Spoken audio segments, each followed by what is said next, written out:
Bonjour chers internautes, fidèles lecteurs de votre site d'information technologique et de communication digitale Publitech Eco. Nous sommes ravis de vous retrouver aujourd'hui à travers la rubrique Le coin de l'expert.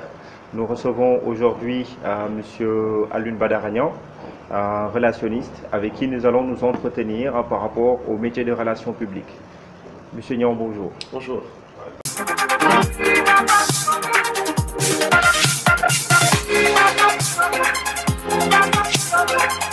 Merci Monsieur Nyan et bienvenue sur Publitech. Je rappelle au passage que vous êtes aussi directeur de la communication au sein du PCCI. Dans l'entendement général de l'entreprise, des Sénégalais, comment est-ce que vous pouvez définir les relations publiques? En fait, la définition globale qui sort très souvent en parlant des relations publiques, elles sont définies comme étant un ensemble de techniques de communication qui sont utilisées par les entités commerciales ou professionnelles, on va dire, afin de communiquer vers un public précis sur un sujet. Alors, sous cet angle-là, les relations publiques permettent d'optimiser les relations entre les parties concernées. Les parties concernées, qui sont très souvent appelées parties prenantes, sont l'ensemble des parties dont l'analyse éclairée et surtout les attitudes peuvent influencer de manière significative sur les résultats de votre travail afin d'optimiser, je veux dire, l'opinion de vos partenaires, de vos clients ou de vos prospects sur votre capacité à devenir ou à être le médium incontournable, on va dire, le médium évident. Alors, l'objectif des relations publiques est de diffuser un message, c'est vrai. Et ce message peut porter sur votre image, sur votre histoire, sur vos valeurs, sur vos capacités, sur vos compétences et sur votre savoir-faire. Merci beaucoup Monsieur Nyan pour cet avis éclairé. Donc on peut nous attendre à avoir plusieurs formes justement de relations publiques afin d'atteindre l'objectif public. Alors à ce niveau-là, il faut distinguer deux niveaux.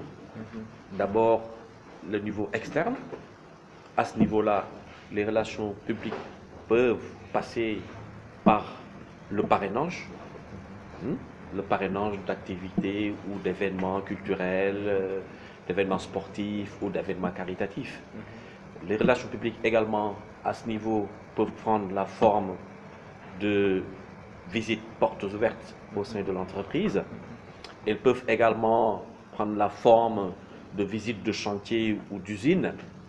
À ce niveau également, les relations publiques peuvent se faire à travers la fabrication de dupliants pour informer le public extérieur des activités de l'entreprise. Également, ça peut passer par des postes au niveau des médias sociaux. Il y a plusieurs formes également sur lesquelles les relations publiques peuvent se faire au niveau extérieur. Maintenant, au niveau interne, dans l'entreprise, il peut s'agir du journal de l'entreprise. À travers le journal de l'entreprise communique avec son personnel. Ça peut se faire.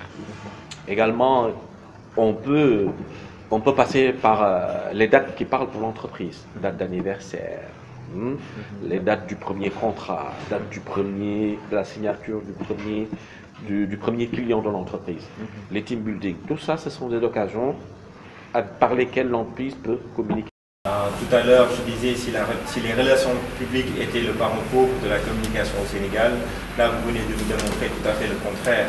Vous avez démontré tout le bénéfice que peut avoir l'entreprise à user des relations publiques, des différentes techniques. Vous l'avez si bien décrit, défini, et les différentes formes aussi. Quels conseils, effectivement, pourriez-vous donner aux professionnels du métier, aux entreprises, afin de pouvoir développer une bonne politique de relations publiques? Alors, pour les conseils, c'est d'abord établir un planning de l'organisation de votre événement. En tant qu'entreprise, je pense que la première chose qu'il faut faire, c'est d'établir un planning dans l'organisation de votre événement. Envoyer des invitations et relancer pour avoir des réponses quelques jours avant l'arrivée de votre événement. Il faut savoir aussi animer votre événement. être considéré, parce qu'à partir de ce moment, c'est à partir de ce moment maintenant que vous serez considéré comme étant un expert dans le domaine. Il faut utiliser les médias comme soutien de vos relations publiques. Il faut valoriser également le bénéfice ou l'avantage que vos parties prenantes ont à participer à votre événement. Il faut utiliser Internet pour promouvoir et relayer vos relations publiques. Il faut favoriser le bouche à oreille en ne négligeant pas les relations avec vos clients. Monsieur Nion, merci de votre temps. Merci d'avoir été l'invité de Publitech cette semaine. Votre dernier mot avant de finir l'émission? Mon dernier mot, c'est un mot de remerciement à votre rencontre pour m'avoir donné la possibilité d'échanger sur l'impact, sur l'importance, je dirais même, des relations publiques dans la stratégie de communication de l'entreprise. Merci. Merci à vous. Nous voilà au terme de notre émission. Merci à vous d'avoir suivi. Nous vous donnons rendez-vous la semaine prochaine pour un autre numéro du Coin de l'expert. D'ici là, lisez Publitech, restez fidèles à Publitech. À très bientôt.